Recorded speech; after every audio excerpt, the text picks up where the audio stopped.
Olá, meus amores, como é que vocês estão? Espero que estejam todos bem. E agora nós vamos dar sequência às nossas atividades com a aula de História.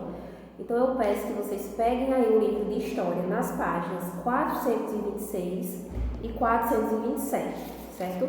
Nós vamos encerrar essa unidade, a unidade da Primeira República, falando sobre a proclamação da República. Nós vamos encerrar essa primeira unidade, esse processo da história, onde foi tão extenso que nós estudamos vários conflitos, antes do ato da proclamação, depois e antes do ato da proclamação da República. E para fechar esse assunto, nós vamos estudar aí na página 426 a modernidade e cultura na Primeira República. Então vamos acompanhar o texto aí.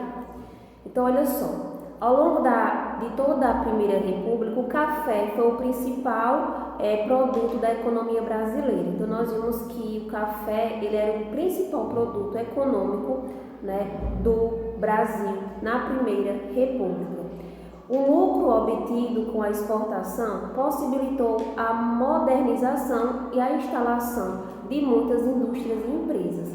Então, com o lucro do café, e com essa exportação, então possibilitou a modernização das empresas, de indústrias, principalmente de empresas comerciais, além da construção de estradas de ferro, especialmente nos estados de São Paulo e do Rio de Janeiro. Então, como o café era a principal base econômica nessa época, na Primeira República, então o lucro obtido dessa exportação e comercialização do café possibilitou algumas melhorias e modernização para esses dois estados, principalmente São Paulo e Rio de Janeiro, certo?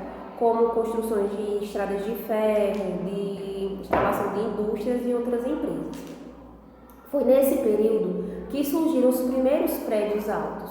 Então, com essa modernização também veio a instalação, o surgimento de alguns prédios altos, teatros, cafés e cinemas, que passaram a oferecer a diversão e o lazer aos habitantes aí das mais ricas cidades, Eram os mais ricos, então toda essa abertura, tanto de teatro, de cafés, de cinema, então era mais puxado, mais favorecido para a classe rica, para os ricos da cidade, que podiam frequentar.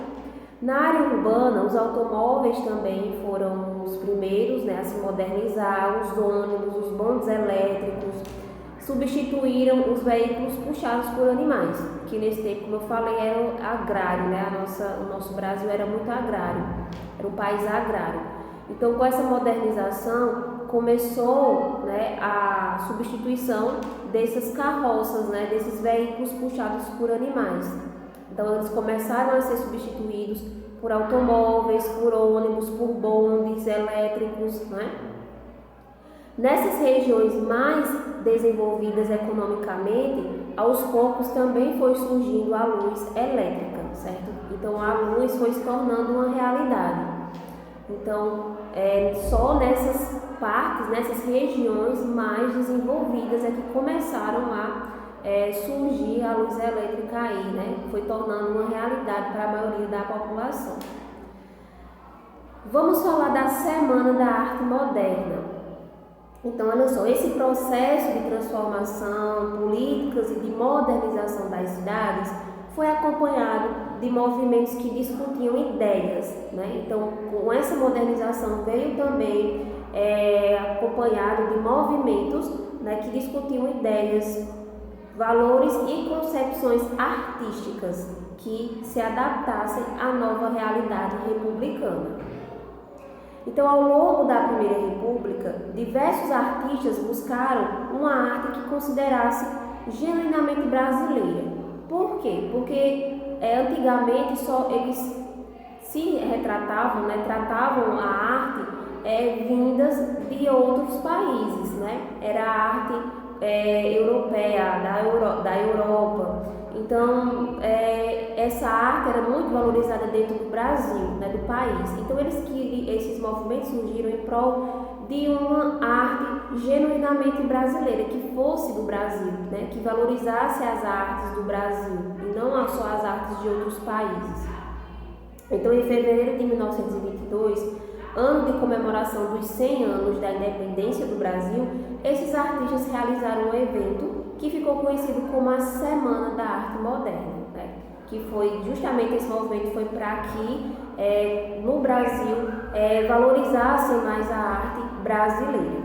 Então, durante esses 3 dias, os escritores Mário de Andrade, Oswald de Andrade, o escultor Vitor Brecher, os pintores Anita Malfatti de Cavalcante, o músico Heitor Villa-Lobos, entre outros, expuseram obras inovadoras para a época no Teatro Municipal de São Paulo, entre eles artistas e músicos, como nós vemos aí, né?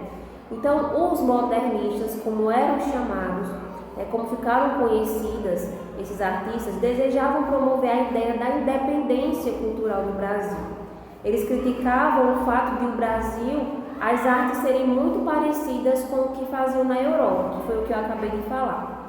Então, eles desejavam libertar-se dessa influência europeia, né? Dessa arte europeia, né? Para abrir caminhos para a arte brasileira, né? E para a arte brasileira vigorar aí no Brasil.